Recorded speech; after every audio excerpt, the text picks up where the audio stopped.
Je me complais à consigner ici littéralement ces dictées brutes ou les idées premières de l'empereur afin de mieux faire connaître toute sa manière. On conçoit toute l'ardeur avec laquelle mon fils et moi nous consacrâmes de cet instant à ce travail dont nous sentions toute la pluie.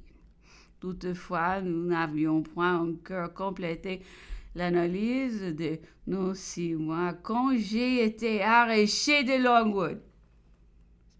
Si ce travail n'a pas été accompli, quelle perte pour l'histoire!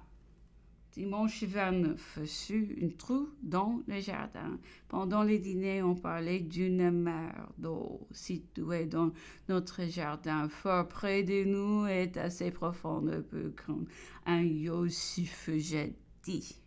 Noyé, on pouvait y voir. L'empereur à ce sujet a dit à quelqu'un de la maison: est-il possible, monsieur, que vous ne l'ayez pas encore fait combler? Combien vous seriez responsable et quel chagrin vous prépareriez? Si votre fils venait et s'y noyait, rien n'est plus possible. Comme on lui répondait qu'on l'avait voulu souvent, mais qu'il était impossible d'obtenir des ouvriers. Ce n'est pas une excuse, ça reprit vivement l'empereur. Si mon fils était ici, j'eusse été le combler de mes propres mains. L'empereur, déjà au lit, m'a fait appeler. Il avait, disait-il, des renseignements et des dates à me demander sur des objets que nous concernions essentiellement. Belle dictée de l'empereur, détails, particularités, caractéristiques. Toutes les fois que l'empereur traitait un sujet, peu qui s'anima, ses paroles, ils ont pu porter l'impression.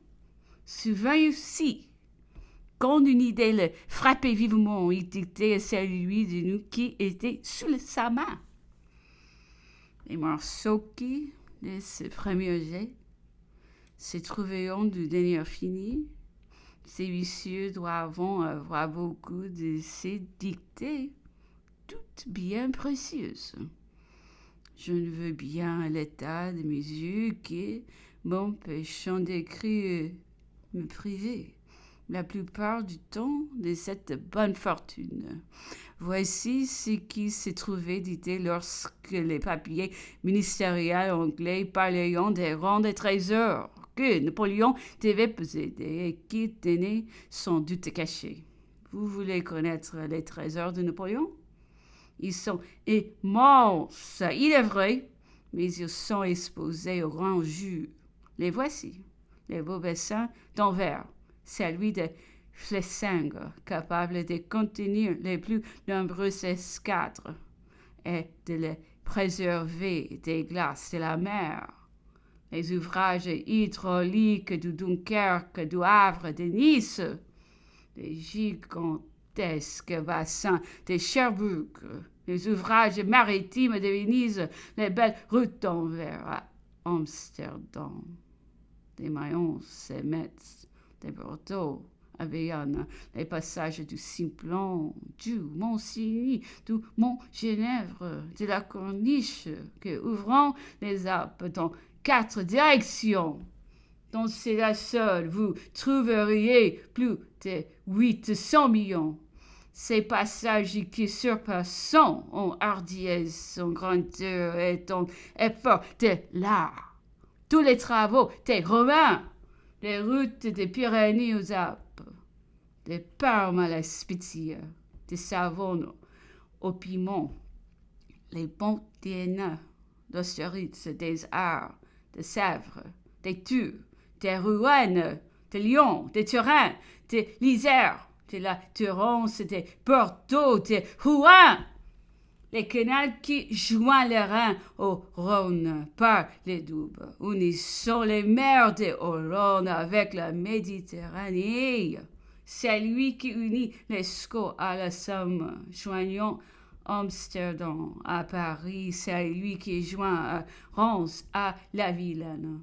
Le canal d'Arles, celui de Pavie, celui de Reims, les dessèchements des marais, des Bourgoins, de Cotentin, des Rochefort, le rétablissement de la plupart des églises démolies pendant la Révolution, l'élévation des nouvelles, la construction d'un grand nombre d'établissements, d'industries pour l'extirpation de la mendicité, la construction du Louvre, des greniers publics et de la banque, du canal de l'Urque, la distribution des eaux, dont la ville de Paris, les nombreux égouts, les quais, les embellissements et les monuments de cette grande capitale, ces travaux pour l'embellissement de Rome, les rétablissements des manufactures de Lyon, la création de plusieurs centaines de manufactures de coton,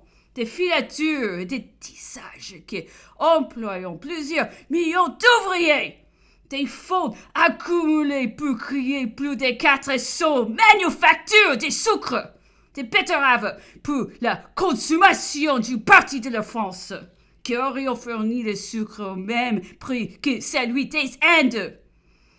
Si elles ont continué d'être encouragées seulement, encore 4 ans, la substitution du pastel à l'indigo qu'on fut venu à bout de se procurer en France à la même perfection est à aussi bon marché que cette production des colonies.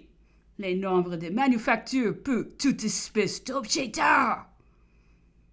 50 millions employés à réparer et à embellir les palais de la couronne. 60 millions doublement placés dans les palais de la couronne, en France, en Hollande, à Turin, à Rome. 60 millions de diamants de la couronne tout achetés avec l'argent de Napoléon. Les régents même, les seuls qui restaient des anciens diamants de la couronne de France, ayant été retirés par lui des mains des Juifs de Berlin, auxquels il avait été engagé plus de 3 millions.